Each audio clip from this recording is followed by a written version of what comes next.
Happy Canada Day, Forge FC fans. Thanks so much for tuning in. And throughout the day, to celebrate the beautiful game here in this beautiful country, we'll be talking to members of Forge FC and their experience, of course, with soccer in Canada. And who better to start with than our head coach, Bobby Smyrniotis.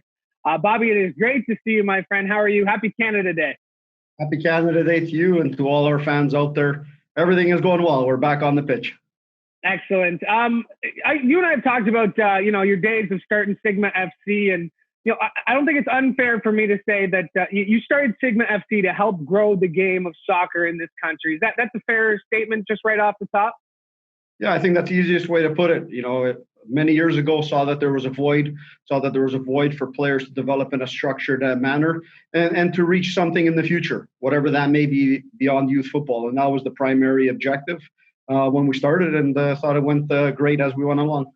I was about to say, could you imagine, here we'd be at the point, going into the second year of a major pro soccer league in Canada, the World Cup coming in a few short years, and just the growth of the Canadian men's national team. Could you have seen that coming when you started Sigma FC?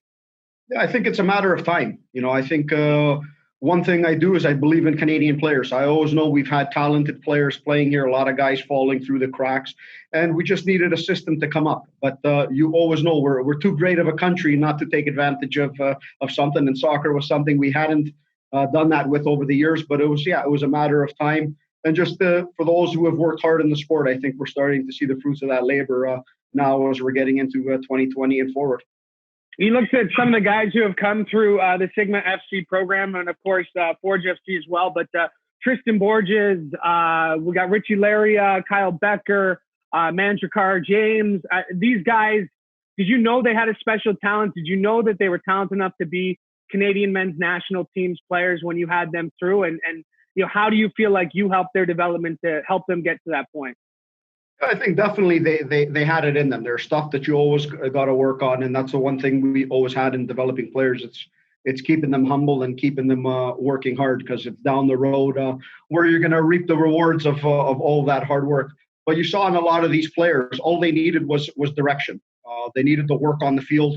They needed to focus on things that they needed to get better at, but also to understand that there is a future for them. And I think that's the one thing we gave them an opportunity not only to look forward to, but to dream to. And I always said, when we started off at Sigma, we need to dream big so our players can do the same thing. And once you do that, the world of football is open to everything. This is the global game. There's opportunities to play, to coach, and to do things in multiple places around the world. And I've seen it now in the players that have come through the system. You mentioned a lot of the guys there, Kyle Laren as well.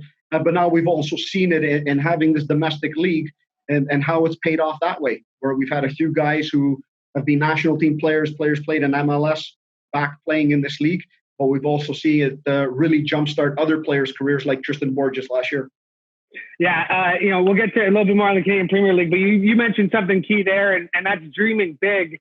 And I guess, there's a little kid in Hamilton who can grow up wanting to be, a star player in Bundesliga and Alphonso Davies, but he can also grow up wanting to be the next David Edgar or Kyle Becker or guys that they can make accessible. I guess the Canadian Premier League, similar to what the Canadian Football League has done, is make those players accessible and give kids in their backyard somewhere that they can go play professionally. 100%. You need to have something that you can see and that you can touch.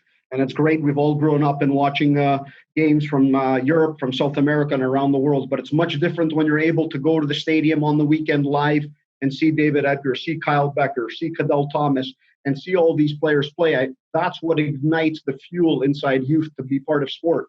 We see it all the time in all sports. And I think that was one of our key goals also at Forge last year, is to make sure we ignite that flame.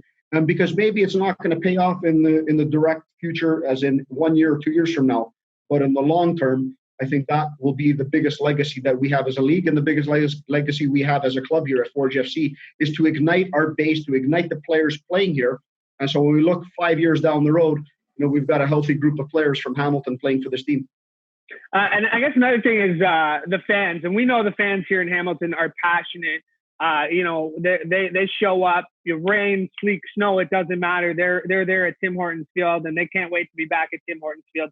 But in terms of growing the fan base of this game across the country, what more is there that we can do? Me in a position here to tell these stories, you in a position of coaching. I mean, what should we be doing to help grow this game beyond just the 7,000, 10,000 fans who are coming to Forge FC games every week?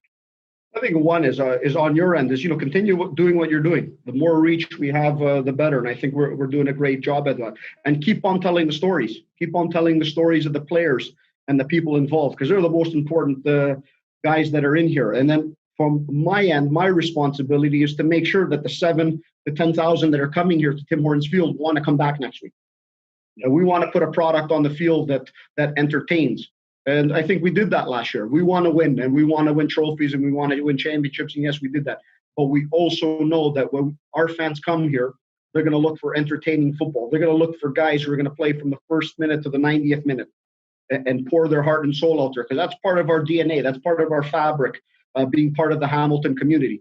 But beyond everything, when we look at sports, and we all want to have a smile on our face when we're watching the game. And when we leave, we've seen Cadell Thomas's goal against Valor. We've seen magical moments, and that ignites us to come back next week. That ignites us to tell our neighbor, the people in our neighborhood, to come out and take in this great event, which I think it was in 2019, and it will continue being as we go into the future. Bobby, one quick message you want to give to all the fans out there. I know that their patience has been tested. Again, there are things that are in the works that are above my pay grade. Again, I'm not going to put you on the spot here, but we're all hopeful to see soccer back in 2020 in this country. So just give us something to hold on to here as the summer months, as the calendar changes from June to July. Yeah, most importantly is we're back on the field and we're working. And we're not working just to train. We're working to prepare to play.